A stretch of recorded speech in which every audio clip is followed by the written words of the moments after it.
We're out here today testing the Diadora Speed B-Icon 2s. Come check it out.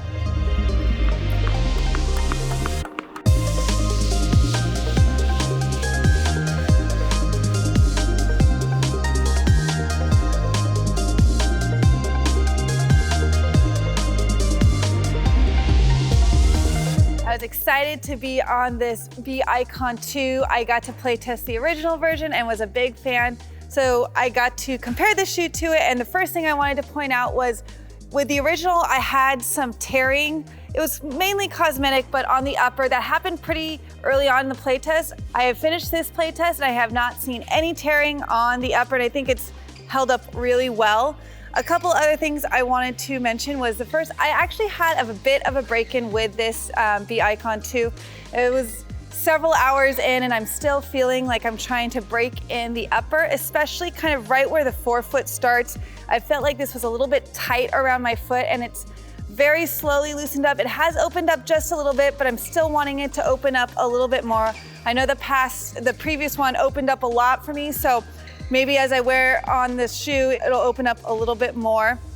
For the support and stability though, I thought that this shoe did an awesome job.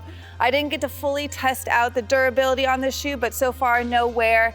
Traction for me, I thought was a little bit on the sticky side, and the shoes were a little bit squeaky when I was moving around, just something I noticed. And as far as weight, I thought Diadora did a great job at distributing the weight of the shoe. It's not the lightest shoe I've worn, but it didn't feel super heavy on my feet, and I was able to move around effortlessly. Like the previous version, I did feel like the ventilation could be slightly improved. My feet did feel a little bit hot in this shoe. Overall though, I thought that the cushioning is right there of previous Diadora shoes underfoot, just need a little bit more break-in. With the original B-Icons, I really enjoyed the underfoot cushioning, and I did find them to run a bit narrower for my wider feet, and it was much of the same story with the second edition.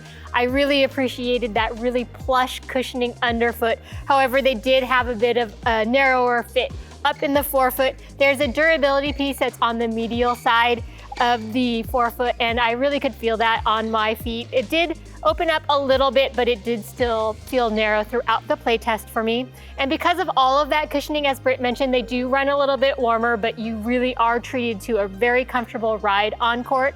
I did have some issues initially getting my heel secure, so I did end up using that last eyelet to feel more secure around my ankles. I'm really looking for extra stability around that area after a couple of ankle sprains last year. And I find these shoes to be quite on the sticky side, and as Britt mentioned, she also did say they are quite squeaky. I did notice that as well. Overall, I did find these shoes to be very comfortable underfoot. I love that feel of the ultra cushioned shoe. However, they were just a bit narrow in the forefoot for my wider feet. I remember loving the B-Icon when we got to play test them. They were one of the shoes that came out and debuted right after COVID, so it was very exciting to have something new on our feet. But that meant that I was holding this update to high expectations, and like the others have said, I definitely experienced a break-in period. This shoe has a very memorable break-in period for me, at least a minimum of 2 weeks. The widest part of my feet are right at that toe box, and the added support and durability piece really squeezed my feet. So it was tough after an hour of play. I definitely had sore feet, and it was hard to put these shoes on the following day.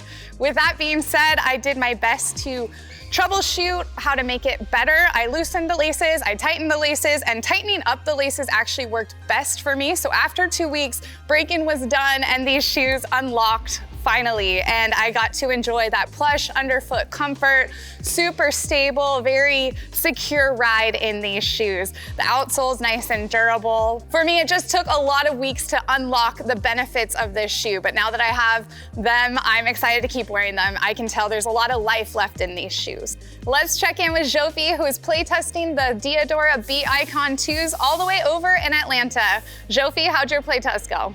Thanks, Michelle.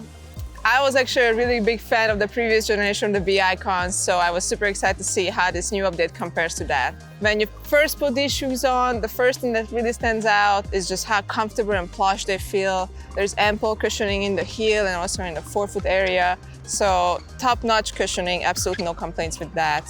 When you compare this shoe to the previous generation, Diadora definitely made a couple updates. One that stands out the most is probably the reinforced upper. The previous generation, unfortunately, had a tendency to open up a bit more, and I kind of lost support because of that. So Diadora listened to our feedback, it seems, and really reinforced that upper. So that was a great update. There was a lot that I really enjoyed about these shoes, but unfortunately there were some negatives as well. This extreme plushness that I felt can also be a negative, unfortunately, because I did feel like I was getting stuck certain movements when I was trying to push out of my shots. Because of that extra plushness, the shoes didn't really hold my feet as nice as I would have liked. Traction was unfortunately also on the stickier side for me. Generally speaking, I prefer shoes that allow me to slide out of my shots just a little bit and adjust my steps with that. So that also contributed with me feeling a bit stuck in certain shots and not feeling as stable. All in all, if you're a coach who is standing around the court all day and who is looking for something very nicely cushioned and comfortable, or you're just a player who prefers those kind of shoes, definitely give this one a go.